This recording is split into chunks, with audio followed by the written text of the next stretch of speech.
Hello everyone and welcome back to Follow the Black Cat. It's Lex here and I am here to talk about this particular haunted piece that I keep in my house. A few of you who have followed me for quite a while know I have several haunted pieces in my house and I haven't even done a video on even half of them.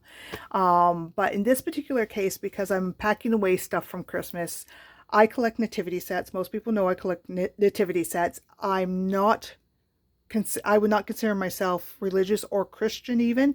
I just enjoy the story behind how one person can matter to the world. And this particular nativity set actually came into my possession a few years ago, after somebody was selling off stuff from a estate sale. And what caught my eye about it is I could sense that this is what I refer to as a fetter.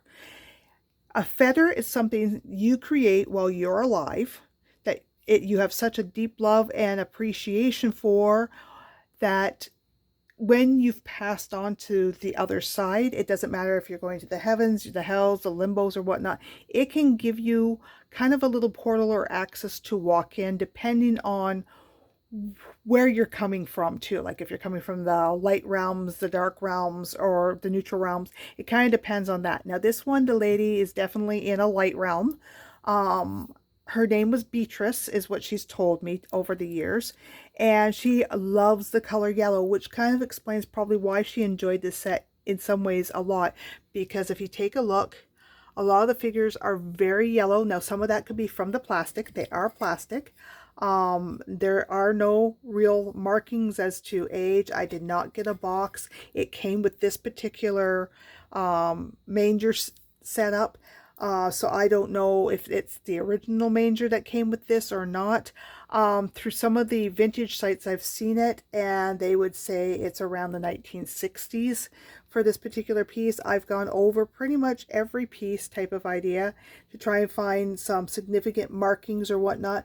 But really, in that day and age, a lot of them didn't get a lot of heavy markings. It was actually put on the box itself because they were of the belief that if they were to put it on the nativity itself, that somehow it would offend the Christians, or it would offend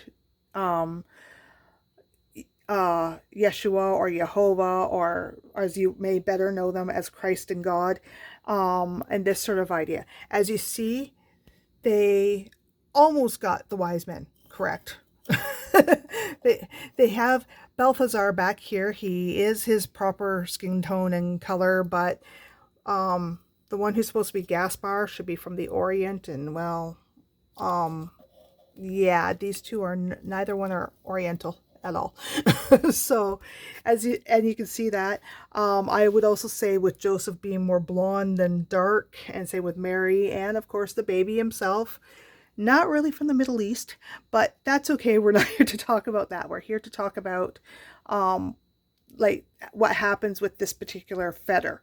In this fetter, what has happened is Beatrice, who loved it so much, I find that she comes around Christmas time type of idea. Just as I start getting it out, and just as I go to put away, she kind of leaves type of idea. It's like she's checking up on one of her favorite loved items. Most times, most fetters, the spirits also are hoping that they'll still be with a family member that is appreciating the object. And in my case, of course, I'm not a family member. It's something I purchased once again from like an estate sale. So as a result, she's not getting to visit family members when she sees this one, but she's actually quite happy coming in. She actually doesn't mind being in at all and seeing all this wonderful stuff and how it basically works out and is used and stuff like that. This is all the pieces type of idea that there ever were, as you can see.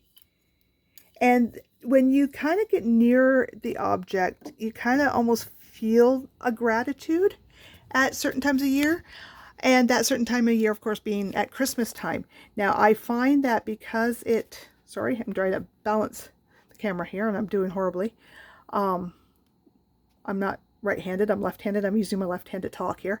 But when it comes to that time of year and people like this comes out type of idea, people who approach this object often feel a sense of warmth And they say it's almost like they can see the color yellow, like more vibrantly as they get near it and as they've been around it for a little bit. Now, Beatrice has told me herself her favorite color was yellow. When I get to see her, I get to see her inner youth, because that's something a lot of the spirits can control, is how you see them. And she's not trying to be scary or upsetting in any way. So because she's not trying to be scary or upsetting in any way, I get like a sense of her in her youth, in her happiest moments, and this sort of idea.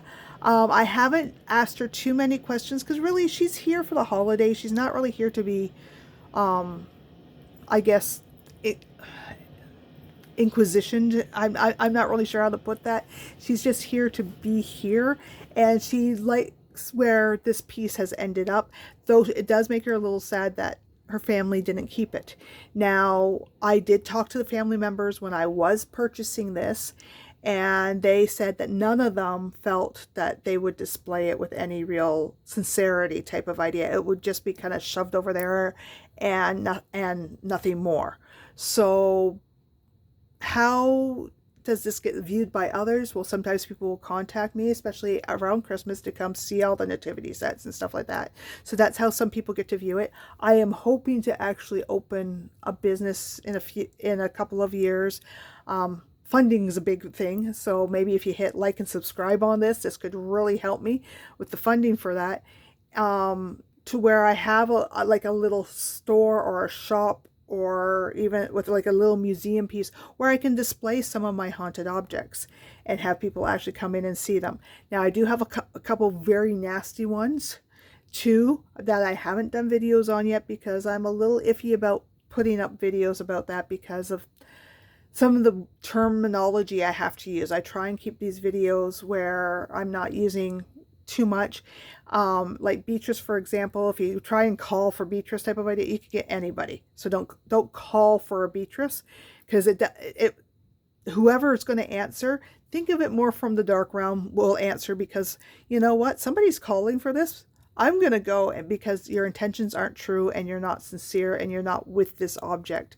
So I don't call on anything. Please, please, please don't call on anything, because then people then ask me, how do I get rid of this? And I'm the type of person that's like, well, you called it. And I have to really consider if I'm going to help them out or not. Typically I do, but so don't do anything silly. But you may find that you have some pieces like this even in your own house. Feathers are very, very common. They're not unusual. They're not a strange haunted object.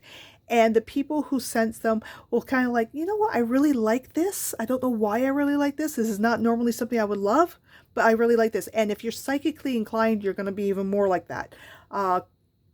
Term coined special for me, for my husband, is epiclectic, because I will be attracted to something, and then that attraction, as soon as I get my hands on what I'm kind of looking for, it'll suddenly be gone. And that's what feathers do. You'll get it in your hand, and every time you see it, you'll be like, oh, I love that, I want that, I need that. You'll get it in your possession, you'll get it on display, you'll be very, very happy every single time you look at it. But on the same note, it's going to be one of those, like, why did I like you? And then you'll go back, and then you'll feel the feather coming out. You'll feel that person who's kind of using it as a type of portal coming out and saying, you know what, you're liking this so much because I'm telling you I liked this. And it's very, very, once again, very, very common to find these, especially in antique stores and estate sales and stuff like that. You've probably made a few yourself without realizing it. I know I've made a few. I can actually identify what I've already made into feathers, and that's going to be a forever thing. I hope you enjoyed this little video about this particular feather, and I'm hoping you appreciate the age of it type of idea, because as feathers grow older, they grow stronger. And the funny part is they are less likely to break the more they're cared for and loved by not only the spirit, but by the people they're around. So I hope that helps you out too, if you are designing a feather for yourself specifically, and or if you are trying to go ahead and determine if something's a feather. It'll help you with that and raise its value that little bit on an emotional level. I hope you enjoyed the reading here. Please go ahead and click that like and subscribe, and don't keep me a secret. Bye.